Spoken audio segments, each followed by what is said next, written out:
JEE advance PYQ subjective series के इस video में आज जो हम लोग टॉपिक देखने वाले हैं that is centre of mass, momentum and collision. तो ये हमारा पिछले वीडियो का कंटिन्यूएशन है जिसमें हमने 1978 से लेकर 1987 तक के जो भी क्वेश्चंस, सब्जेक्टिव क्वेश्चंस पूछे गए थे जेई एडवांस में इस पर्टिकुलर टॉपिक से ऊपर, वो सारे हमने वहां पे कंप्लीट किए थे। तो इस वीडियो में हम लोग कंप्लीट करेंगे 1991 से 2003 तक जो भी सब्जेक्टिव क्वेश्चन पूछे गए हैं इस पर्टिकुलर टॉपिक से, that is centre of mass से, मोमेंटम से एंड कोलिजन से। तो वो सारे के सारे क्वेश्चंस हम लोग यहाँ डिस्कस करने वाले हैं। तो इससे पहले कि हम लोग वीडियो को स्टार्ट करें, मैं बता दूं कि हमारा एक प्लेलिस्ट है JEE advance PYQ chapter wise series करके।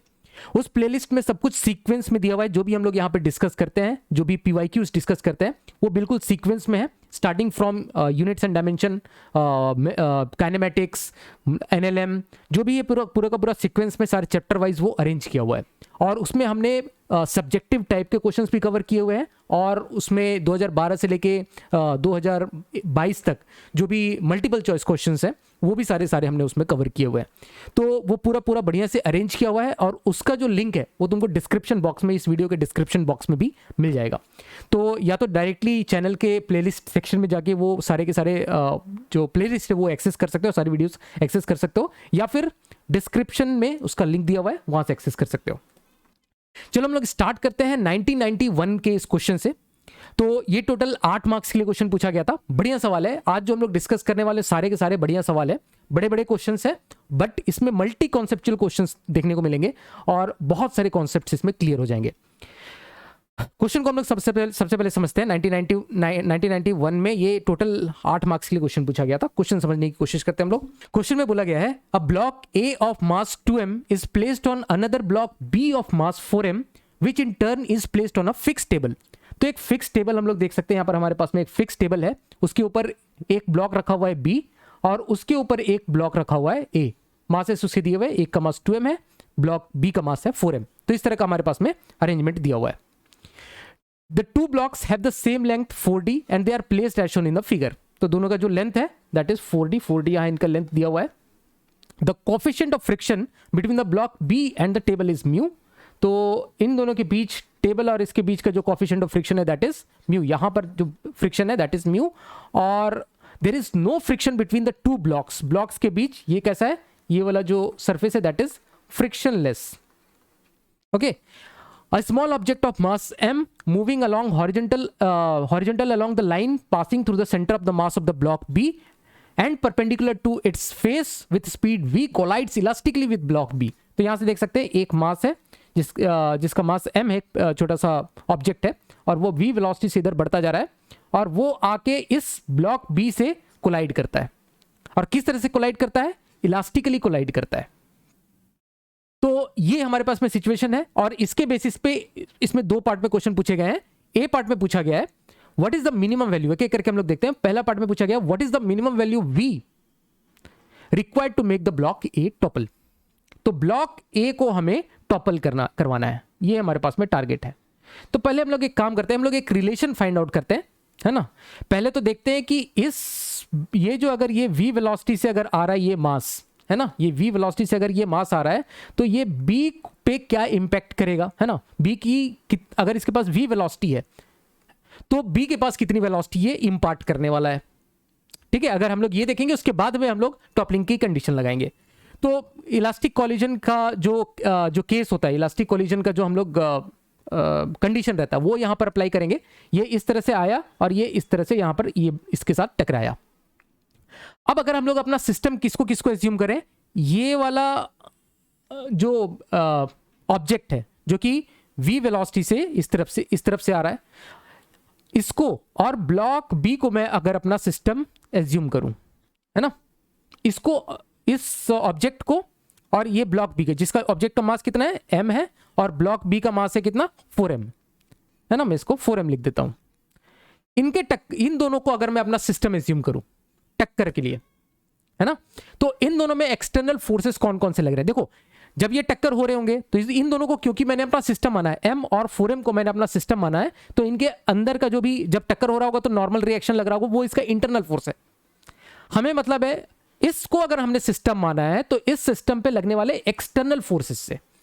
अब इस पे एक्सटर्नल फोर्सेस कौन कौन से लग रहे होंगे, जब टक्कर हो रहा होगा तो देखो उस टाइम पे जब टक्कर हुआ होगा तो ये इन दोनों के बीच में टक्कर होगा तो फ्रिक्शन एक आया होगा, है ना, फ्रिक्शन रोल में आया होगा, एक तो फ्रिक्शन लगा होगा। हमें बस मतलब है क्योंकि हम लोग हॉरिजॉन्टल डायरेक्शन में बातचीत करने वाले हैं, तो ये देखो कि हॉरिजॉन्टल डायरेक्शन में इस पे एक्सटर्नल फोर्स कौन लग रहा है, वर्टिकल डायरेक्शन में एमजी फेमजी लग रहा होगा, वो उससे हमें मतलब नहीं है ना। हॉरिजॉन्टल डायरेक्शन में कौन कौन से फोर्सेस लग रहे हैं इस सिस्टम के, अगर मैंने इसको अपना सिस्टम मान लिया है एम और 4m को, एक फ्रिक्शन लग रहा हो, जब कॉलिजन होगा तो हम लोग उसका इफेक्ट को कंसिडर, मतलब उसको हम लोग नेग्लिजिबल मान सकते हैं, क्योंकि फ्रिक्शन का एक हमारे पास में एक जो वैल्यू होगा वो कैसा होगा, वो एक फाइनाइट वैल्यू होगा, है ना। और अगर हम लोग उसका इंटीग्रल लेते हैं, हम लोग क्या बोलते हैं, समेशन ऑफ एफ एक्सटर्नल, हम लोग ऐसे लिखते हैं ना, हम लोग इंपल्सिव फोर्सेस ही क्यों लेते हैं, देखो हम लोग लिखते हैं dp by dt, that is basically F external dp of system, है ना। तो change in momentum of the system, delta p of the system basically क्या हो जाता है, इंटीग्रल ऑफ एफ एक्सटर्नल और जो भी सिस्टम में लग रहा है dt from 0 to delta t, and where delta t is very small, है ना। तो अगर मेरे पास जो फोर्स है, if my force is finite and delta T is nearly equal to 0, अगर फोर्स फाइनाइट है तो momentum of the system will be conserve, delta P system will be 0। लेकिन यही जगह अगर यही जो फोर्स है एफ एक्सटर्नल, अगर कुछ टेंशन हुआ, नॉर्मल हुआ, ये सब कैसे हैं, इंपल्सिव नेचर के होते हैं। तो इस टाइम पे ये जो momentum of the system, delta P of the system 0 नहीं होगा, मोमेंटम कंजर्व नहीं होगा। बट क्योंकि यहां पर हम लोग नॉन इंपल्सिव फोर्सेस के साथ डील कर रहे हैं, तो यहां पर मोमेंटम जो होगा, चेंज इन मोमेंटम सिस्टम का, वो 0 हो जाएगा, ठीक है। ओके, सो अब हम लोग टक्कर की बात करें, तो टक्कर हुआ तो अब इन दोनों के बीच में टक्कर, तो हॉरिजॉन्टल डायरेक्शन में हम लोग मोमेंटम कंजर्व कर सकते हैं क्योंकि कोई नॉन इंपल्सिव फोर्स नहीं है। तो हॉरिजॉन्टल डायरेक्शन में इनिशियल बिफोर कोलिजन मैं ऊपर लिखता हूं, बिफोर कोलिजन जो वेलोसिटीज है, आफ्टर कोलिजन में वेलोसिटीज नीचे लिखता हूं। तो बिफोर कोलिजन m मास के पास वेलोसिटी v इस डायरेक्शन में थी, है ना, v हम लोग देख सकते हैं, और 4m के पास 0 थी। आफ्टर कोलिजन सपोज इसके पास जो वेलोसिटी है दैट इज v1 और 4m मास के पास वेलोसिटी v2 है। अब अगर हम लोग मोमेंटम कंजर्वेशन का इक्वेशन लिखते हैं इसमें, तो हम लोग क्या लिखेंगे, m into v initial momentum plus 4m के पास 0, है ना, बराबर फाइनल मोमेंटम m इंटू वी1 प्लस 4m इंटू वी2। एक रिलेशन हमारे पास में ये आया, तो हम लोग देख सकते हैं यहां से ये तो 0 है, m कैंसिल आउट कर सकते हैं, v1 की वैल्यू हम लोग लिख सकते हैं क्या, देखो यहां से v माइनस 4v2, ये हम लोग v1 की वैल्यू लिख सकते हैं। तो पहला तो मैं ये लिखता हूं, हम लोग v1 को एलिमिनेट करना चाह रहे हैं, इसलिए मैं v1 के टर्म्स में लिख रहा हूं, हमें v2 से मतलब है ना, तो इसलिए v2 का टर्म मैंने रहने दिया है, ठीक है। इसके अलावा हम लोग क्या लिख सकते हैं, एक हम लोग काइनेटिक एनर्जी कंजर्व कर सकते हैं, क्योंकि ये इलास्टिक कॉलिजन इसमें क्वेश्चन में दिया हुआ है, देखो यहां पर इलास्टिक कॉलिजन दिया हुआ है, तो काइनेटिक एनर्जी हम लोग कंजर्व करेंगे, है ना। तो काइनेटिक एनर्जी हम लोग कंजर्व करते हैं, यहीं पर मैं लिखता हूं, काइनेटिक एनर्जी कंजर्व करेंगे तो हम लोग क्या लिख सकते हैं, देखो इनिशियल काइनेटिक एनर्जी कितनी थी, देखो हाफ mv², इसको इक्वेशन में दूसरे पेन से लिखता हूं ना, okay. So initial kinetic energy was half mv² और 4m के पास 0 थी। फाइनल काइनेटिक एनर्जी कितनी है, m मास के पास v1 वेलोसिटी और 4m मास के पास v2 वेलोसिटी, है ना।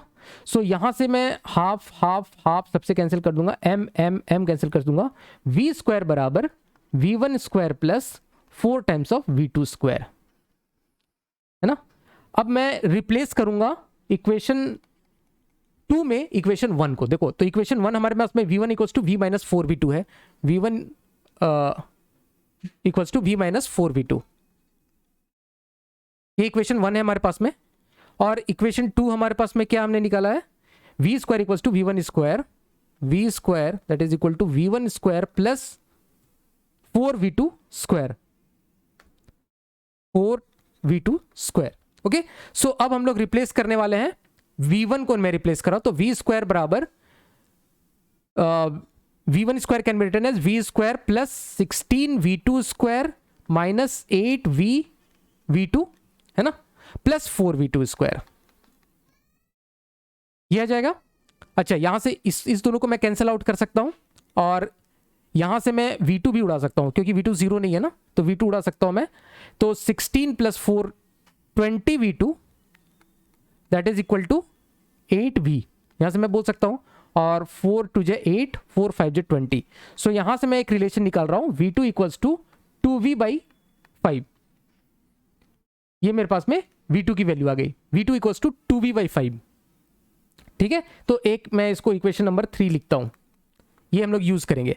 अच्छा, इसके अलावा मैं तो इसको यूज करूंगा, एक हम लोग V1 भी निकाल लेते हैं यहां पर से। देखो V1 कितना आएगा, कोलिजन के बाद m मास का जो वेलोसिटी है कोलिजन के बाद, वो मैंने V1 ले रखा है, वो भी निकाल देते हैं, है ना। तो V1 बराबर देखो क्या है, हमने इक्वेशन 1 नंबर देखो, V minus 4 times of V2 that is 2V/5 which is equal to ये कितना आ जाएगा, V minus 5V minus 8V divided by 5 that is minus 3V/5। मतलब हमने जो मान रखा है V1, उसके ऑपोजिट डायरेक्शन में V1 आ रहा है। मतलब टक्कर के बाद ये जो मास है इसकी वेलोसिटी इस डायरेक्शन में 3V/5 हो जाएगी, है ना, दैट इज V1। तो V1 बेसिकली 3V/5 जो है वो ऑपोजिट डायरेक्शन में है, मैं इसको ऐसा डायरेक्शन रिप्रेजेंट करता हूं, और V2 कोलिजन के बाद उसकी वेलोसिटी इस डायरेक्शन में है। ठीक है, डायरेक्शन हमने देख लिया, ये कोलिजन के बाद इसके पास इस डायरेक्शन में वेलोसिटी आ गई, और कोलिजन के बाद इसके पास जो वेलोसिटी है वो इस डायरेक्शन में आ गई, और इसकी वेलोसिटी हमने V2 मान रखी है, इसकी वेलोसिटी हमने V1 मान रखी है। अब हम लोग कंडीशन लगाएंगे टॉपल करने की। ध्यान से समझो, टॉपल करने की कंडीशन क्या होगी। तो टॉपल करने के लिए क्या होगा, इसके पास ये जो ब्लॉक B है, इसके पास कुछ इतनी वेलोसिटी होनी चाहिए सच दैट ये इतना आगे सरक जाए, ये इसके सेंटर ऑफ मास, जो ए का जो सेंटर ऑफ मास है वो कहाँ है, इसके बीच में कहीं पर होगा, है ना। ए का सेंटर ऑफ मास इसके बीच में कहीं होगा, 2D डिस्टेंस पे, यहां से 2D डिस्टेंस पे ए का सेंटर ऑफ मास होगा कहीं से। अगर ये जो नीचे वाला जो ब्लॉक है वो आगे बढ़ जाए, इसके सेंटर ऑफ मास को जस्ट क्रॉस कर जाए, है ना, सेंटर ऑफ मास को जस्ट अगर क्रॉस कर जाए ऐसा कुछ इस तरह से, तो अब इस पे एक टॉर्क लगेगा। अगर मैं इस पॉइंट के अबाउट टॉर्क लगाऊं तो इसका जो एक mg का एक टॉर्क आने लगेगा, 2mg मास है। देखो इसके सेंटर ऑफ मास पे ए ब्लॉक पे एनालिसिस करो फ्रॉम पॉइंट नंबर, इसको कुछ पॉइंट नंबर सी बोल देता हूं मैं, पॉइंट नंबर सी के रेस्पेक्ट में देखो यहां पर 2mg का एक टॉर्क आने लगेगा इसके ऊपर, है ना। तो ये इसको टॉपल करा देगा। तो हमें यहां से मतलब है, हमें बेसिकली क्या करना है, हमारे पास इतनी वेलोसिटी होनी चाहिए सच दैट ये जो 4m मास है कितना सरक जाना चाहिए आगे, 2D सरक जाना चाहिए आगे, 2D चल जाए बस, तो हमारा काम बन जाए, मतलब ये टॉपल कर जाएगा। तो टॉपल करने के लिए मिनिमम वेलोसिटी ये 2D इसको हमको चलाना है। मतलब इसका डिस्प्लेसमेंट कितना होना चाहिए, 4m मास का डिस्प्लेसमेंट कितना होना चाहिए, डिस्प्लेसमेंट होना चाहिए 2D। ठीक है, इसका मास 4m है और इसकी वेलोसिटी कितनी है, वेलोसिटी है 3V/5 सॉरी 2V/5। यहां पर हमने V2 निकाला ना, कोलिजन के बाद वेलोसिटी है 2V/5। तो इनिशियल वेलोसिटी में 2V/5 बोल रहा हूं इसके लिए, है ना, इस 4m मास के लिए इनिशियल वेलोसिटी कितनी है 2V/5, इसके लिए डिस्प्लेसमेंट इतना है। अच्छा, इसका एक्सेलरेशन डी-एक्सेलरेशन थोड़ा बात कर लें तो देखो इसका 4m मास का मैं अगर बनाता हूं, 4m मास का मैंने इस तरह से बनाया, एफबीडी थोड़ा छोटा बना रहा हूं मैं 4m मास को, तो जमीन के रेस्पेक्ट में वो आगे की तरफ सरक रहा है, तो इस पे एक फ्रिक्शन फोर्स जो आएगा दैट इज म्यू काइनेटिक लगेगा इनटू नॉर्मल, इतना लगने वाला है, बस इतनी ही फोर्स लगेगा हॉरिजॉन्टल डायरेक्शन में इसके ऊपर, है ना, जो कि इसको रिटार्ड करेगा, इसको पीछे की तरफ खींचना चाहेगा, पीछे की तरफ फोर्स लगेगा अगर ये आगे की तरफ बढ़ रहा है तो एक यही फोर्स लगेगा। और वर्टिकल डायरेक्शन में देखो, वर्टिकल डायरेक्शन में तुम ध्यान से देखोगे तो यहां पर से जो 2m मास है, 2m और 4m का इफेक्टिव जो वेट लगेगा नीचे की तरफ दैट इज 6m, क्योंकि वर्टिकल डायरेक्शन में कोई मोशन नहीं हो रहा है, वर्टिकल डायरेक्शन में कोई मोशन है नहीं, तो नीचे इफेक्टिव जो 6mg का नॉर्मल लगेगा, 6mg का मास का वेट लगेगा, और यहां से जमीन इसके ऊपर नॉर्मल लगाएगी, यहां से जमीन इसके ऊपर नॉर्मल फोर्स इस तरह से लगाएगी 4m मास के ऊपर, और इसके इफेक्टिव 2m और 4m का नीचे इफेक्टिव जो वेट लगेगा दैट इज 6m जमीन पे लगेगा। ठीक है, तो जो फ्रिक्शन फोर्स है हमारे पास में वो कितना लग रहा है, देखो mu into n that is 6mg इतना लग रहा है। ओके, सो एक्सेलरेशन कितना होगा, एक्सेलरेशन या डी एक्सेलरेशन बोल रहे हैं क्योंकि इसको ऑपोजिट डायरेक्शन में लग रहा है इस ब्लॉक में, तो that is force divided by mass that is 4m that is equal to 1.5 mu g, 1.5 mu g का इसमें डी एक्सेलरेशन लग रहा है। तो एक्सेलरेशन में डी एक्सेलरेशन ए बराबर मैं -1.5 म्यू जी बोल देता हूं, ठीक है, -1.5 म्यू जी। अच्छा, अब इसमें हम लोग लगाएंगे, मैं इसको थोड़ा सा हटा देता हूं, एस हम लोग अब इसमें लगाएंगे s equals to u t plus half a t square, simple है ना। तो एस डिस्प्लेसमेंट 2D डिस्प्लेसमेंट हो रहा है, that is equal to u, है ना। नहीं, इसमें हम लोग एस इक्वल्स टू यूटी, हमें टाइम थोड़ा ना निकालना है, हमें निकालना है कितना डिस्प्लेसमेंट हुआ और हमें वेलोसिटीज हमें दी हुई है। तो हम लोग v square equals to u square plus 2s लगाएंगे। तो वी फाइनली मतलब minimum velocity such that topple करे, तो मतलब मिनिमम वो 2D डिस्टेंस ट्रेवल करके रुक जाए, मेरा 4m मास है ना। तो 2D डिस्टेंस ट्रेवल करने के लिए इसके पास फाइनली जाके रुक जाए, फाइनली ये ब्लॉक जाके रुक जाए। मिनिमम इतना ही तो होगा, एक तो होगा कि मैक्सिमम तो कितना भी दे सकते हो, बाकी निकल जाएगा, वो टॉपल कर ही जाएगा। बट हम लोग यहाँ पर मिनिमम की बात कर रहे हैं, तो मिनिमम मतलब क्या कि वो 2D जाके रुक जाए। तो 2D जाके रुक जाए मतलब फाइनली वो जाके 0 हो जाए।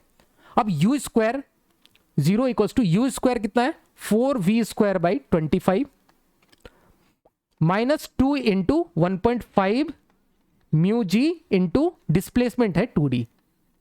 ओके, सो यहां से हम लोग देख सकते हो, बोल सकते हैं यहाँ पे 4v square by 25 that is equal to 6 mu g, या 2 3 हो जाएगा, 3 2 6 mu g d. Okay, so यहां से मैं क्या लिख सकता हूं इसको, v की जो वैल्यू आ गई हमारे पास में दैट इज 5/2, इसका स्क्वायर रूट ले लेंगे ना तो 25 का 5 हो जाएगा और root over 6 mu g d, ये हमारे पास में v आ जाएगा। और इसको बोला गया है v0 बोलने के लिए, है ना। तो ये हमारे पास में v0 की वैल्यू आई, क्योंकि एक स्पेसिफिक कंडीशन लगाया। ये जो है दिस इज जनरल, जो हमने यहाँ पर v1 v2 निकाला है, ये हमने जनरल इलास्टिक कॉलिजन का करके केस निकाला है। लेकिन यहाँ पर हमने स्पेसिफिक जो निकाला है, minimum value of v0 required to topple, तो हमने एक कंडीशन लगाई है। ये हमारे पास में जो v0 आया, इसके लिए हमने एक कंडीशन लगाई है, स्पेसिफिक कंडीशन लगाई है। एंड यहाँ से जो v1 v2 आया, ये कॉलिजन का एक हमने जनरल कॉलिजन, जो इलास्टिक कॉलिजन दोनों के बीच हुआ, वो जनरल कंडीशन लगाया है ना। तो ये तो हो गया ए पार्ट का सॉल्यूशन। बी पार्ट में बोला गया है if v equals to 2v0, है ना, v इक्वल्स टू 2v0, मतलब v की वैल्यू कितनी हो गई अभी 2v0, मतलब इसका ये v0 है मेरे पास, है ना, ये v0 है, तो इसका दुगुना मतलब 5 root over 6 mu g d, 5 root over 6 mu g d. अगर v की वैल्यू इतनी हो जाती है, if v equals to this, तो अब हमें क्या पूछा गया, find the distance at which the mass m falls on the table after collision. ठीक है, तो हमें पता है कि ये v की वैल्यू हमारे पास में आ गई। ठीक है, तो अब ये जो मास है, हमने देखा था कि कॉलिजन के बाद ये जो मास है, जब ये यहां पर पहुंचती है ना, यहां पर कॉलिजन के बाद ये क्या होती है, जब ये वहां से कॉलिजन होती है, इसके बाद इसकी जो वेलोसिटी होती है इस डायरेक्शन में आती है, और इसकी वेलोसिटी कितनी निकल रखा है हमने v1 सॉरी 3v/5, ये जो है v1 दैट इज 3v/5 निकाला ना।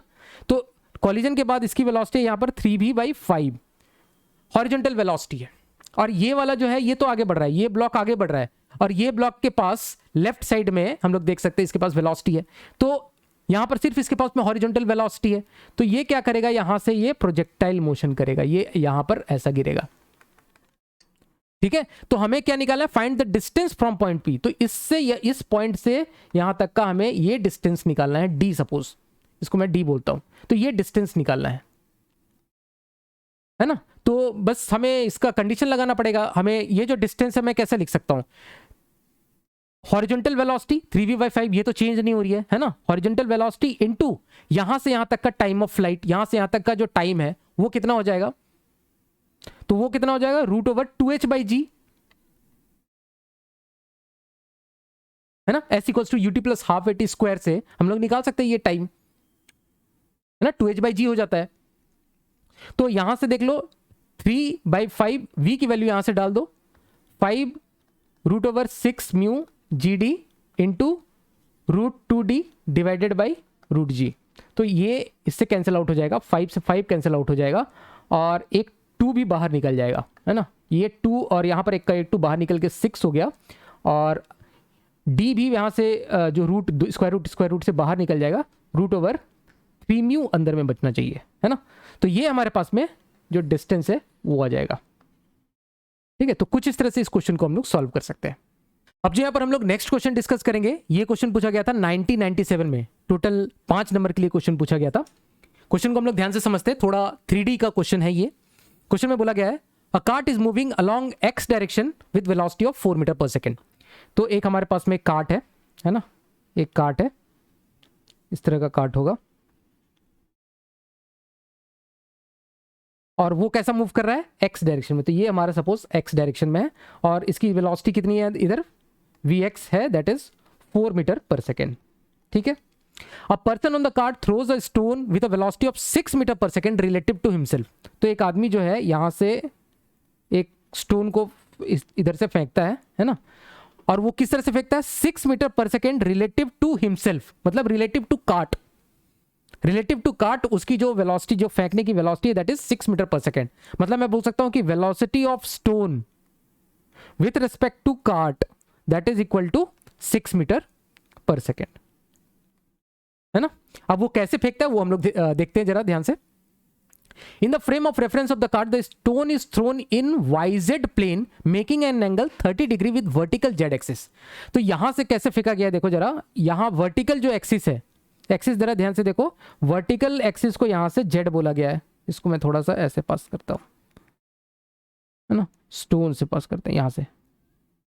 वर्टिकल एक्सिस है, this is my Z axis, बाकी थोड़ा सा हटाता हूं, और वाई जेड एक्सिस, तो वाई जो होगी एक्सिस वो मेरी इनटू द प्लेन होगी, है ना, इस तरह की होगी मेरी वाई एक्सिस, इस तरह से होगी। तो वो कैसे फेंकता है स्टोन को, मैं सिर्फ स्टोन बनाता हूं यहां पे,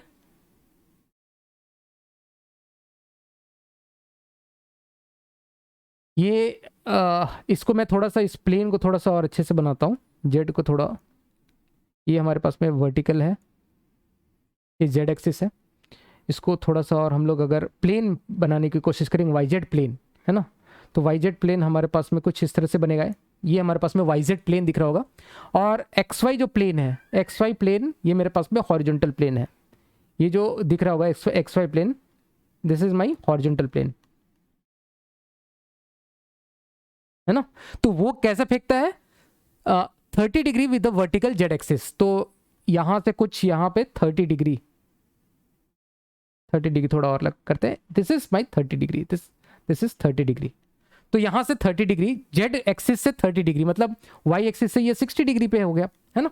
यहां से 6 मीटर पर सेकेंड से ऐसा थ्रो करता है, रिलेटिव टू कार्ट है ये। तो अगर हम लोग वेलोसिटी अगर देखें, तो velocity of this stone with respect to cart ये कितना है मेरे पास में, इसको एक्स वाई जेड में अगर कॉम्पोनेंट्स में ब्रेक करें तो देखो 6 का cos 60 ये मेरे पास में y डायरेक्शन में आ गया, दैट इज जे कैप में, और 6 का sin 60, तो 6 का sin 60 दैट इज दिस, और या फिर cos 30 बोल सकते हो, ये मेरे पास में किस में डायरेक्शन में आ गया, ये के कैप में आ गया। So this is velocity of stone with respect to cart, है ना, ये चीज हम लोग देख सकते हैं यहां पर। अब velocity of stone with respect to cart मेरे पास में कितना आ गया, इसको थोड़ा सिंप्लीफाई करें, this is 3 j cap plus ये कितना हो गया 3√3 के कैप, है ना। तो आगे जरा हम लिखेंगे यहां से, velocity of stone with respect to cart is basically 3 j cap plus 3√3 k cap. ठीक है, यहां से हम लोग ये चीज निकाल सकते हैं। अच्छा, velocity of stone with respect to cart को मैं लिख सकता हूं velocity of stone minus velocity of cart, है ना, that is equal to same this term, है ना। तो बेसिकली मैं वेलोसिटी ऑफ कार्ट इसमें ऐड कर दूंगा, वेलोसिटी ऑफ स्टोन निकालना है ना, तो that is basically this plus velocity of cart. तो velocity of cart is 4i cap, देखो यहां से 4i कैप, ठीक है। सो वेलोसिटी ऑफ स्टोन कितना हो गया, 4i cap plus 3j cap plus 3√3 k cap. तो ये मेरे पास में वेलोसिटी ऑफ स्टोन आ गया। ओके, अब जरा ध्यान से देखो, अब हमें पूछा गया है the speed of the combined mass. अच्छा, इसके बाद क्या हुआ, थोड़ा और भी घटना, इसके बाद भी बहुत सारी घटना हुई, तो ये यहां से मैं हटा देता हूं। ये तो मैंने वेलोसिटी ऑफ स्टोन निकाल दिया, अब आगे की घटना और भी हुई है आगे, ठीक है। ठीक है, आगे क्या घटना हुआ है, एट द हाईएस्ट पॉइंट, जब ये इसको इस तरह से थ्रो किया जाता है ना, तो इसके जब इसको थ्रो किया गया तो इसके पास देखो एक्स वाई जेड तीनों में इस स्टोन के पास में वेलोसिटी है 4i cap plus 3j cap plus 3√3 k cap. तो ये स्टोन जो है वो कुछ इस तरह का पाथ लेगा, है ना, कुछ इस तरह का पाथ लेगा, अच्छे से बनाते हैं इसको, कुछ इस तरह का पाथ लेके ऐसा ऐसा जाएगा, है ना, ठीक है, कुछ इस तरह का पाथ लेगा। एक्स वाई प्लेन जो है मेरा वो हॉरिजॉन्टल प्लेन है, वाई जेड प्लेन है वो मेरा वर्टिकल प्लेन है, यहां से साफ दिख रहा होगा, है ना। तो अब ये क्या होता है कि ये जब फेंका जाता है तो हाईएस्ट पॉइंट जब ये पहुंचता है, ये जब स्टोन जो है अपने हाईएस्ट पॉइंट पे पहुंचेगा, कहीं सपोज ये इसका कहीं पे हाईएस्ट पॉइंट रहा होगा, ये वाला पॉइंट हाईएस्ट पॉइंट रहा होगा, है ना, हाईएस्ट पॉइंट हम लोग देखेंगे कैसे निकलता है। तो ये वाला पॉइंट पे स्टोन को जब यहां पर फेंका गया, स्टोन जब इस पोजीशन पे है हाईएस्ट पॉइंट पे, जब ये प्रोजेक्टाइल करता हुआ अपने हाईएस्ट पॉइंट पे पहुंचा, तब क्या होता है, the stone hits an object of equal mass hung vertically from the branch of the tree. तो एक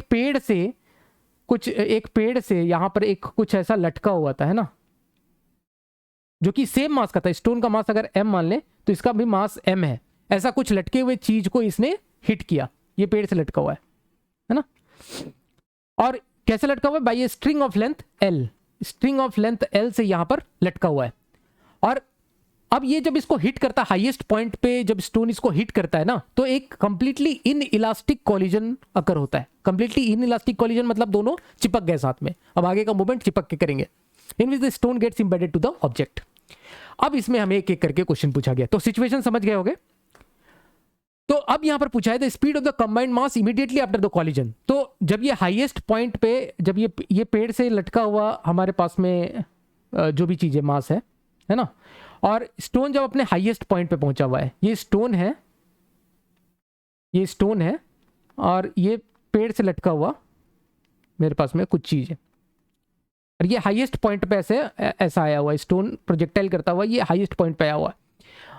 तो ये लोग दोनों जब इन लोग दोनों की फाइनल जो वेलोसिटी होगी from with respect to ground, वो कितनी होगी ये मैं बताना है। तो सबसे पहले तो देखते हैं कि स्टोन कि इस हाइट पे जो हाईएस्ट पॉइंट है वहां पर वेलोसिटी कितनी होगी स्टोन की। तो स्टोन की हाईएस्ट पॉइंट पे जो वेलोसिटी होगी, यहां से देखो वेलोसिटी का कंपोनेंट देखो, तो वेलोसिटी का जो क्योंकि वर्टिकल डायरेक्शन में ये कंपोनेंट है ना, तो वर्टिकल डायरेक्शन का जो भी वेलोसिटी है वो g से डी एक्सेलरेट होगा, और डी एक्सेलरेट होते होते होते हाईएस्ट पॉइंट पे वो वेलोसिटी का जो z कंपोनेंट है वो 0 होगा, क्योंकि वर्टिकल डायरेक्शन जो है वो वर्टिकल डायरेक्शन जेड डायरेक्शन है, मतलब वेलोसिटी ये वाली कम होगी, ये जी से डी एक्सेलरेट करेगी, और ये दोनों वेलोसिटी तो चेंज होने वाली नहीं है, इसको चेंज करने के लिए कोई है नहीं। लेकिन के में मतलब के कैप मतलब जेड डायरेक्शन में एक्सेलरेशन ड्यू टू ग्रेविटी लग रही है, वो इस वेलोसिटी को कम करेगी 3√3 को, और हाईएस्ट पॉइंट पे क्या हो जाएगा, वो वेलोसिटी 3√3 घट के 0 हो जाएगा। हाईएस्ट पॉइंट पे हमारे पास जो वेलोसिटी रहेगी that is 4i cap plus 3j cap, मतलब इस स्टोन के पास 4 और 3 का जो कंबाइंड है वो 5 मीटर पर सेकेंड हम लोग बोल सकते हैं। तो इस पॉइंट पे इस स्टोन के पास 5 मीटर पर सेकेंड हाईएस्ट पॉइंट पे इसके पास वेलोसिटी होगी स्टोन के पास, और ये बेचारा ये तो जीरो था, इसकी इनिशियल वेलोसिटी 0 थी, है ना, 0 वेलोसिटी से लटका हुआ था। अब दोनों चिपक गए, दोनों मतलब कोलिजन के बाद दोनों चिपक गए, है ना, दोनों चिपक गए, तो दोनों की एक कंबाइंड वेलोसिटी होगी, और कंबाइंड वेलोसिटी को मैं v बोल रहा हूं। तो ये बिफोर वाला कंडीशन है, ये बिफोर वाला कंडीशन है, और ये आफ्टर कोलिजन का कंडीशन है ना। तो हम लोग इसमें मोमेंटम कंजर्व कर सकते हैं, अगर इस दोनों को मैंने अपना सिस्टम माना, ये भी m मास का, ये मैं इन दोनों मास को हमने अपना सिस्टम माना है, तो इस पर कोई भी एक्सटर्नल फोर्स नहीं है हॉरिजॉन्टल डायरेक्शन में, हॉरिजॉन्टल डायरेक्शन में मैं बोल रहा हूँ, ठीक है, हॉरिजॉन्टल डायरेक्शन में कोई भी एक्सटर्नल फोर्सेस नहीं है, और कोई भी एक्सटर्नल फोर्सेस के अलावा कोई मतलब एक्सटर्नल फोर्सेस तो क्या एक्सटर्नल फोर्सेस भी नहीं है, और इंपल्सिव फोर्सेस के तो फिर इंपल्सिव फोर्सेस भी देखने की हमें जरूरत नहीं है, क्योंकि एक्सटर्नल फोर्स ही नहीं है हॉरिजॉन्टल डायरेक्शन में, तो हम लोग आराम से हॉरिजॉन्टल डायरेक्शन में मोमेंटम कंजर्व कर सकते हैं, ठीक है। तो इनिशियली कितना था 5 × m इसके पास मोमेंटम, और इस जो दूसरे वाले मास के पास उसके पास 0 था मोमेंटम। फाइनली दोनों एक साथ कंबाइन हो गए और उनकी एक वेलोसिटी v आ गई। ये वेलोसिटी अगर हम लोग निकालना चाहे तो v बराबर आ जाएगा मेरे पास में 2.5 मीटर पर सेकेंड, ठीक है। तो जो फर्स्ट पार्ट में इसमें पूछा गया speed of the combined mass immediately of the collision with respect to observer on the ground is this, क्योंकि ये जो स्टोन की हमने वेलोसिटी निकाली, ये जो है ना, ये विथ रिस्पेक्ट टू ग्राउंड ही हमने निकाली है, ठीक है। अब इसके बी पार्ट में आ जाते हैं। The length L of the string such the tension in the string becomes 0 when the string becomes horizontal during the subsequent combined masses. तो ये जो है यहाँ पर क्या हुआ है, ये दोनों चिपक गए हैं, अब इनकी कंबाइंड मास कितनी हो गई, ये 2m हो चुकी है, और ये लेंथ L है ना। अब मैं मान रहा हूँ कोलिजन हो गया, दोनों चिपक गए हैं, इन इलास्टिक कोलिजन हुआ है, दोनों चिपक गए हैं। अब ये पूछा जा रहा है कि जब ये इनके पास अब वेलोसिटी कितनी है, इसके पास इस जगह पे 2.5 मीटर पर सेकेंड की इसकी वेलोसिटी है v, है ना। तो जब ये यहाँ पर सब्सिक्वेंट मोशन के बाद ये जब हाईएस्ट पॉइंट पे पहुंचेंगे, यहाँ पर पहुंचे है ना, ये घूमता हुआ 90 डिग्री करके यहाँ पर जब पहुंचे तो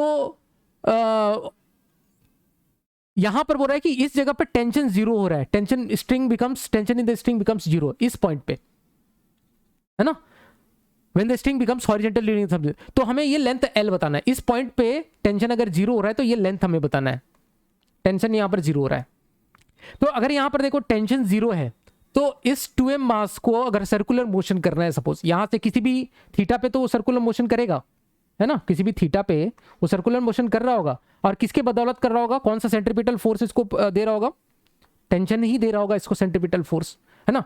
यहां से देख सकते हैं टेंशन और एक mg का कंपोनेंट भी आएगा, यहाँ 2mg इधर लगेगा तो 2mg का एक कंपोनेंट, टेंशन माइनस mg का एक कंपोनेंट, है ना, टेंशन माइनस mg का एक कंपोनेंट इसको सेंट्रीपिटल फोर्स प्रोवाइड कर रहा होगा। लेकिन यहां पर इस पॉइंट पे, है ना, जब 2m मास हॉरिजॉन्टल हो जाता है इस तरह से, और ये स्ट्रिंग हॉरिजॉन्टल हो जाती है, इस पॉइंट पे 2mg तो नीचे लग रहा है, तो सेंट्रीपिटल फोर्स प्रोवाइड करने के लिए इस पॉइंट पे सिर्फ टेंशन था सहारा, वो भी जीरो हो गया। तो टेंशन बराबर अगर हम लोग इस पॉइंट पे अगर लिखे तो mv स्क्वायर अपॉन 2m मास का है तो 2mv स्क्वायर अपॉन r लिखते हैं, 2mv स्क्वायर अपॉन जो भी l है ना। तो उस पॉइंट पे क्योंकि टेंशन जीरो हो गया, ये वेलोसिटी को भी जीरो होनी पड़ेगी हाईएस्ट पॉइंट पे, है ना, वेलोसिटी हाईएस्ट पॉइंट पे जीरो है, और बीच में कहीं पर इसकी वेलोसिटी जीरो नहीं होगी, ठीक है, क्योंकि इसको सेंट्रीपिटल फोर्स प्रोवाइड करने के लिए है टेंशन, इसको सेंट्रीपिटल फोर्स प्रोवाइड कर देगा, टेंशन और mg का कंपोनेंट्स। तो इस पॉइंट पे हमें क्या करना है, हमें 1 और यहां 2 पे हमें बस वर्क एनर्जी लगा देना है, हमें बस यहां से इसको यहां पर पहुंचा देना है, जीरो वेलोसिटी पे यहां पर पहुंचा देना है 2 पॉइंट पे, ठीक है। तो 1 पॉइंट पे से 2 पॉइंट तक जो ग्रेविटी का वर्क डन हुआ वो कितना हुआ, माइनस m 2m मास है ना, minus m g into h, l height गया ये 1 से 2 में, इतना ग्रेविटी का नेगेटिव वर्क डन हुआ, बराबर change in kinetic energy that is half m v final square that is 0 minus v initial square that is 2.5 का स्क्वायर, 2.5 का स्क्वायर, ये हम लोग लिख सकते हैं। सॉल्व कर देते हैं, 2m से 2m कैंसिल आउट हो जाएगा और ये बन जाएगा 20l that is equal to, नहीं इसको एक काम करते हैं, हाँ 20l ठीक है, ये तो 2m भी चला गया ना, माइनस ये हो जाएगा 2.5 दैट इज माइनस 6.25 बोल सकता हूँ ना मैं, 6.25 माइनस माइनस प्लस हो गया दोनों साइड से, ठीक है 6.25। तो L की जो वैल्यू आ गई that is 6.25 divided by 20 metre. इसको अगर सॉल्व करें तो कितना बन जाता है, 3 2 3 6, 2 1 2, 2 2 4, 2 5 10, ठीक है, और एक जीरो लग जाएगा, 0.3125 इतना मीटर होना चाहिए, है ना। सो इस तरह से हम लोग इसका लेंथ निकाल सकते हैं यूजिंग वर्क एनर्जी थ्योरम। तो इस तरह से इस क्वेश्चन को हम लोग सॉल्व कर सकते हैं। अब जो यहाँ पर हम लोग नेक्स्ट क्वेश्चन डिस्कस करेंगे, ये क्वेश्चन पूछा गया था 2001 में, टोटल 10 मार्क्स के लिए, 10 नंबर का ये क्वेश्चन है, ठीक है। क्वेश्चन हम लोग ध्यान से देखते हैं। क्वेश्चन में बोला गया है a car P is moving with uniform speed of 5√3 metre पर सेकेंड। तो एक कार जो है वो बढ़िया से इधर 5√3 मीटर पर सेकेंड से मूव कर रहा है ना, towards a carriage of mass 9 kg। तो यहां पर देख सकते हैं एक कैरेज बनाया हुआ है जिसका कि मास कितना है, 9 kg है। एट रेस्ट, यहां पर इनिशियली कैसा है, ये कैरेज कैसा है, रेस्ट पे है, और ये वाला जो है कार वो कैसा मूव कर रहा है, 5√3 मीटर पर सेकेंड से, rest on a rails at a point B as shown in the figure, ठीक है। The height AC is 120 metre. तो ये जो हाइट है, दिस हाइट इज 120 मीटर, ठीक है। Cannon balls of 1 kg are fired from the car with an initial velocity of 100 metre पर second at angle 30 with the horizontal. तो यहां से क्या कर रहा है, इसको मैं हटाता हूं, एक कैनन बॉल हम लोग यहां से इसमें से कैनन फायर कर रहे हैं, जो कि कैसा फायर कर रहा है, यहां से हॉरिजॉन्टल से 30 डिग्री बना रहा है और 100 मीटर पर सेकेंड से इसको हम लोग फायर कर रहे हैं, ठीक है। The first cannon ball hit the stationary carriage at a time t0 and sticks to it. तो यहां से ये इसको जाता है, इसको पहले हिट करता है पहला कैनन, और कैनन का जो मास है वो कितना है, 1 kg है। तो 1 kg का मास यहां से निकल रहा है ना, कार से, और इसको जाके हिट कर रहा है, ठीक है, the first cannon hit the stationary at time T naught and sticks to, जाके उसके साथ जाके चिपक देता है, डिटरमाइन टी नॉट। तो पहले तो ये पार्ट देखते हैं, फिर उसके बाद सेकंड पार्ट में इसमें हम लोग सॉल्व करेंगे। तो जो पहला पार्ट है उसको देखते हैं। दिस हाइट इज 120 मीटर बताया गया है ना, this is 9 kg and this is, यहाँ से जो कैनन फायर किया जा रहा है, ये कैनन का मास है 1 kg और यहाँ से 100 मीटर पर सेकेंड से फायर हो रहा है, ठीक है, और यहाँ से 30 डिग्री। तो पहला पार्ट तो ये सॉल्व करना है कि कितने टाइम में ये जाके इसको हिट करना है। तो सिंपल प्रोजेक्टाइल का क्वेश्चन है ना। अगर हम लोग प्रोजेक्टाइल में देखें तो इसके जो टाइम ऑफ फ्लाइट है वो वर्टिकल कंपोनेंट ऑफ वेलोसिटी उस पर डिपेंड करेगी। तो वर्टिकल कंपोनेंट इसकी वेलोसिटी की कितनी है, वर्टिकल कंपोनेंट इसकी भी, ये भी जरूरत नहीं, इसको हटाते पहले तो 9 kg, इसकी भी जरूरत नहीं है ना। वर्टिकल कंपोनेंट ऑफ वेलोसिटीज अगर हम लोग देखें तो 100 का साइन 30 डिग्री यहाँ पर है ना वर्टिकल कंपोनेंट। तो u बराबर मेरे पास हो गया 100 का साइन 30, यहाँ पर मैं लिख देता हूँ u इक्वल्स टू 100 का साइन 30, साइन 30 इज 1/2 है ना। ओके, सो ये कितना हो जाएगा 50 मीटर पर सेकेंड, ये इसका u हो गया है ना। और एक्सेलरेशन कितना है इसका -g, -10 मीटर पर सेकेंड हो गया, सेकेंड स्क्वायर। और इसको डिस्प्लेसमेंट कितना कवर करना है, देखो डिस्प्लेसमेंट जरा ध्यान से देखो, इसका नेट जो डिस्प्लेसमेंट है वो अभी इसका प्रेजेंट ये है और इसको कितना डिस्प्लेसमेंट जाना है, यहाँ तक जाना है। तो ये इसका हाइट नेग्लिजिबल है, ये जो काट है ना इसका हाइट नेग्लिजिबल है। तो बेसिकली हमें इतना दूरी तय करना है ना, यहाँ से इतना दूरी करना है। तो ये जो दूरी है दिस इज बेसिकली 120 मीटर। तो s की वैल्यू कितनी है, ऊपर से नीचे की तरफ आना है, नीचे को हमने नेगेटिव माना है, नीचे को नेगेटिव माना है तभी एक्सेलरेशन हमारा नेगेटिव है, और ऊपर को पॉजिटिव माना है तभी हमारा u पॉजिटिव है। तो ऊपर हमारा पॉजिटिव है ना, यहाँ से ये वाला जो है ये मेरा रेफरेंस है, ठीक है। तो s डिस्प्लेसमेंट मेरा -120 मीटर है, बस कुछ नहीं, s equals to ut plus half at square लगा दो। तो s that is -120 that is u into t naught minus half, यहाँ पर -10 के लिए माइनस लिखा, half a t naught square. So ये 5 हो गया और ये 5 10 बार में चला जाएगा और ये कितनी बार में जाएगा 24 बार में, ठीक है। तो ये बन जाता है T naught square -10 T naught -24 that is equal to 0। तो यहाँ से हमारे पास में टी नॉट की दो वैल्यू आती है, टी नॉट इक्वल्स टू दिख रहा होगा यहाँ से एक 12 सेकेंड है ना, और एक टी नॉट की वैल्यू आ जाएगी -2 सेकेंड है ना, -12 और 12 सेकेंड और -2 सेकेंड। तो यहाँ पर जो एक्सेप्टेबल वैल्यू है टाइम की वो ये वाली होगी टी नॉट, ये जब हम लोग रिजेक्ट करेंगे तो जो टाइम है T not that is 12 second हम लोग यहाँ से निकाल सकते हैं, ठीक है। तो ये पार्ट तो बहुत आसान था इसका। बी पार्ट में बोला गया है एट टी नॉट, ठीक है, the second cannon ball is fired. तो एक कैनन बॉल जो है वो यहाँ पर से फायर हुआ और ये यहाँ पर जाके इसके साथ जाके चिपक गया है ना। तो अब इस कंबाइंड जो सिस्टम है इसका जो हमारा मास है ये कितना है 10 kg हो चुका है ना, 10 kg मास हो चुका है इसका, क्योंकि एक कैनन बॉल फायर किया था और वो जाके यहाँ पर गिर चुका है, चिपक गया है ना, ये बोला गया क्वेश्चन में। अब इसके बाद सेकंड कैनन बॉल को फायर किया जाता है, सेकंड कैनन बॉल को सेम यहाँ से 100 मीटर पर सेकेंड है ना, at an angle of 30 degree ऐसे फायर किया जाता है। और ये काट अभी भी मूव कर रहा है किधर से 5√3 मीटर पर सेकेंड दिया हुआ ना, 5√3 मीटर पर सेकेंड से 5√3 मीटर पर सेकेंड से हमारा ये कार भी मूव कर रहा है, ठीक है। Assume that resistive force between the rails and the carriage। तो कैरेज कैसे चल रहा है, जैसे रेलगाड़ी दो रेल्स के बीच में चलती है ना, इस रेल्स के बीच में चलती है, इस तरह से रेलगाड़ी होती है हमारी है ना, तो दो रेल्स के बीच में चलती है। तो वैसे ही ये जो है ना ये भी एक रेल्स में चल रहा है, रेल में चल रहा है। ये जो चीज़ है ये देखो यहाँ पर इसकी व्हील्स है और एक रेल में चल रहा है और इसमें एक कांस्टेंट रेजिस्टिव फोर्स लग रहा है, मतलब ये कॉन्स्टेंटली डी एक्सेलरेट हो रहा होगा, ऐसा बोल रहा है रेजिस्टिव फोर्स। अब किस डायरेक्शन में रेजिस्टेंस लग रहा है ये हमें नहीं पता है, लेकिन एक रेजिस्टिव फोर्स इस पर लग रहा होगा between the rails and the carriage है ना। जो इसकी व्हील्स होगी और जो रेल होगा जिसके ऊपर चल रहा होगा पटरी के ऊपर, वो उसमें कुछ ना कुछ रेजिस्टिव फोर्स लग रहा है और वो कैसा कांस्टेंट है ना, वो कांस्टेंट रेजिस्टिव फोर्स लग रहा है। And ignore the vertical motion of the carriage, vertical में ऊपर नीचे नहीं उछल रहा है ये carriage. If the second ball also hits the and sticks to the carriage, अब सेकंड बॉल को भी फेंका गया तो बहुत ताजुब की बात है, ये यहां पर जाके फिर से वो इसको हिट कर रहा है। ठीक है, what will be the horizontal velocity of carriage just after the second impact. तो हॉरिजॉन्टल इसकी वेलोसिटी बतानी है आफ्टर सेकंड इंपैक्ट। तो फर्स्ट इंपैक्ट के बाद इसकी हॉरिजॉन्टल वेलोसिटी क्या होगी, पहले तो ये निकाल ले, है ना। फर्स्ट इंपैक्ट के बाद जो इसकी हॉरिजॉन्टल वेलोसिटी, जो पहला जो आया था 12 सेकंड में, उसके बाद कितनी होगी। तो पहला इंपैक्ट में देखो हम लोग हॉरिजॉन्टल डायरेक्शन में, जो पहला इंपैक्ट हुआ उसमें हॉरिजॉन्टल डायरेक्शन में हम लोग मोमेंटम कंजर्व कर सकते हैं उस कैनन बॉल का और कार्ट का। तो पहले तो मैं इसको हटाता हूं, ये 10 kg भी सपोज नहीं हो पाया है ना, पहले की कंडीशन जब पहली बार जो हिट किया था कैनन बॉल ने, इसको पहली बार हिट किया था।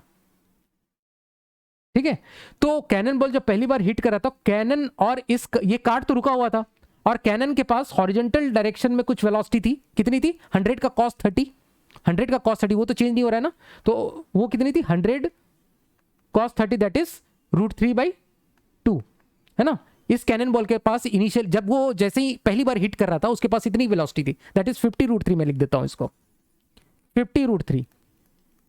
और ये बेचारा ये 0 मीटर पर सेकेंड से मूव कर रहा था, ये तो स्टेशनरी था, दोनों साथ में चिपक गए। तो हॉरिजॉन्टल डायरेक्शन में हमारे पास में कोई भी इंपल्सिव फोर्स नहीं है ना। हॉरिजॉन्टल डायरेक्शन में कोई भी इंपल्सिव फोर्स नहीं, मतलब हॉरिजॉन्टल डायरेक्शन में हम लोग इस सिस्टम का कैनन प्लस जो ये है cart carriage, cannon plus carriage system का हम लोग मोमेंटम कंजर्व कर सकते हैं हॉरिजॉन्टल डायरेक्शन, वर्टिकल डायरेक्शन में नहीं, क्योंकि वो नॉर्मल लगा होगा उसके अंदर में नहीं। वर्टिकल डायरेक्शन में क्योंकि इसका मोशन है नहीं तो कुछ इंपैक्ट फोर्स लगा होगा। तो हॉरिजॉन्टल डायरेक्शन में हम लोग इसका मोमेंटम कंजर्व कर सकते हैं इस सिस्टम का कैनन प्लस जो कैरेज का। तो कैनन का जो मास है 1 kg है और इनिशियली मैं कर रहा हूँ, मतलब पहला इंपैक्ट के लिए, पहला कैनन जब गिरा उस टाइम के लिए कर रहा हूँ, तो यहाँ पर मैं छोटा सा लिख देता हूँ। तो पहला कैनन जब गिरा तो पहला कैनन का मास है 1 kg और उसकी वेलोसिटी थी 50√3, है ना। और कैरेज की तो उस समय 0 वेलोसिटी थी पहली बार में। ठीक है, अब ये दोनों साथ में चिपक गए तो कैनन प्लस कैरेज का जो मास है दैट इज 10 kg हो गया और उसकी एक कॉमन वेलोसिटी v होगी, है ना। तो वो जो v है वो हम लोग देख सकते हैं दैट इज 5√3 मीटर पर सेकेंड। ठीक है, दैट इज 5√3 मीटर पर सेकेंड। तो पहली बार जब हिट हुआ उसके बाद ये दोनों साथ में चलने लगे, ये दोनों साथ में कितने से चलने लगे, कैनन प्लस ये जो कार्ट है दोनों चिपक गए साथ में और ये साथ में चलने लगे 5√3 मीटर पर सेकेंड। अब जरा ध्यान से देखो, ये जो चीज है ना बहुत इंपॉर्टेंट पार्ट में बोलने जा रहा हूं कि इसके हिट करने की कंडीशन क्या है ना। अगला बॉल जो आया, अभी सपोज अभी जस्ट पहला इंपैक्ट हुआ, पहला बार हुआ, पहला कैनन यहां पर पहुंचा और इन दोनों के बीच का डिस्टेंस है सपोज d, है ना। P और B के बीच में जो हॉरिजॉन्टल डिस्टेंस है दैट इज d, है ना, d है।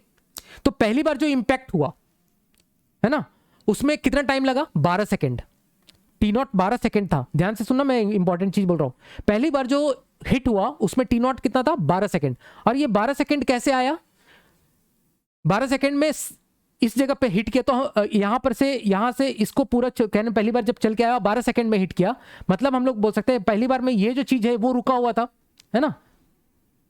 पहली बार में मेरा कैरेज रुका हुआ था और ये इसको आके यहां पर से हिट करता है, जो कैनन बॉल है वो आके कैरेज को हिट करता है।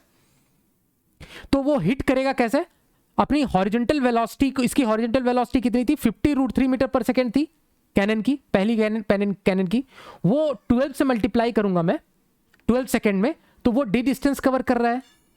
पहली बार में ये इतना डिस्टेंस कवर किया, वो d डिस्टेंस कवर किया। अब दूसरी बार अगर दूसरा कैनन बॉल को हिट करना है, ध्यान से समझो, अब दूसरा कैनन बॉल को भी उसी जगह को हिट करना है ना, उसी जगह को नहीं, मतलब उसी कैरेज प्लस इसको, क्योंकि अब ये मूव करने लग गया है, ये जो सिस्टम है हमारा, जो 10 kg का जो हमारा सिस्टम है ये मूव करने लग गया है ना। ये जो 10 kg का सिस्टम मैंने बोला ये मूव करने लग चुका है, कितने से 5√3 मीटर पर सेकेंड से। अब उसको वापस से हिट करना है और कितने टाइम में हिट करना है, 12 सेकेंड में ही हिट करना। 12 सेकेंड ही क्यों, 12 सेकेंड इसलिए क्योंकि इसका जो हमने इसको फायर किया है, कैनन को जो फायर किया है उसकी वर्टिकल वेलोसिटी तो चेंज हो नहीं रही है। कैनन की जो वर्टिकल वेलोसिटी अगर चेंज नहीं हो रही है और जो एक्सेलरेशन ड्यू टू ग्रेविटी वो चेंज नहीं हो रही है, मतलब वो 12 सेकेंड में ही हिट करने वाला है। और 12 सेकेंड में वो कितना हॉरिजॉन्टल डिस्टेंस कवर करेगा? वो डी ही डिस्टेंस कवर करेगा, है ना। 12 सेकेंड में अगर वो डी ही डिस्टेंस कवर करना है, दैट मीन्स ये जो उन दोनों के बीच का जो डिस्टेंस है वो चेंज नहीं होना चाहिए।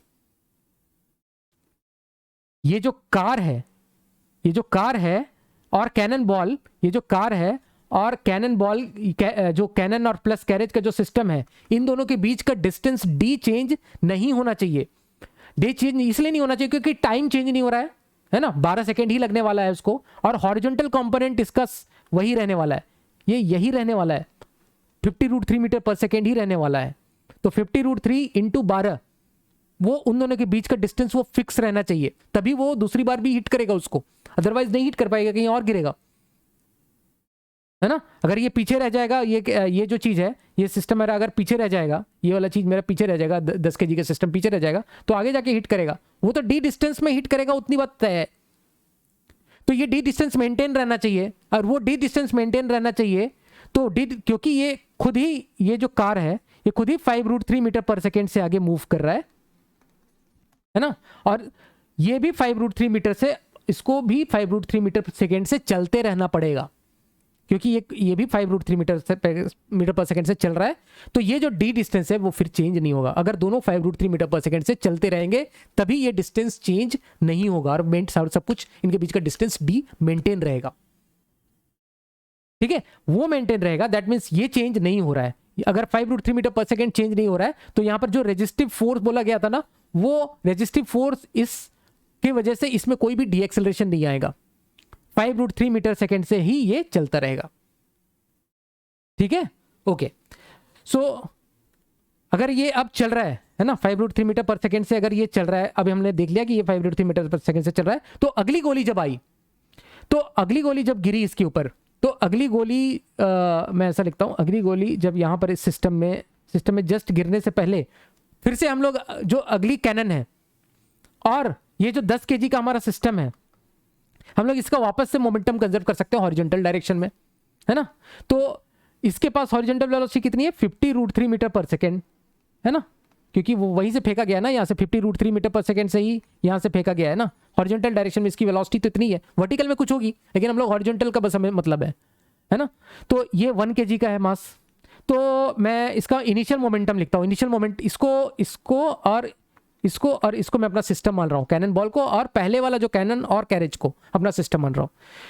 अब ये भी आगे चिपकने वाला है, ठीक है। तो पहले इनिशियल मोमेंटम कितना लिखूंगा? 1 kg के पास 50√3 मीटर पर सेकेंड हॉरिजॉन्टल डायरेक्शन में इसके पास मोमेंटम थी, प्लस अब ये 10 kg का जो हमारा सिस्टम था, इसके पास भी 5√3 मीटर पर सेकेंड, है ना, 5√3 मीटर पर सेकेंड की वेलोसिटी थी, तो इसके पास इतनी मोमेंटम थी, बराबर। फाइनली दोनों का जो मास है वो कितना हो जाएगा? 10 + 1 11, और उनके पास एक कॉमन हॉरिजॉन्टल वेलोसिटी होगी, ठीक है। तो यही हमें हॉरिजॉन्टल वेलोसिटी Vx पूछा है, ठीक है। तो ये कितना आ जाएगा हमारे पास में? 100√3 डिवाइडेड बाई 11, तो ये कैलकुलेट कर लेना, जितना आ जाएगा 100√3 डिवाइडेड बाई 11, ठीक है।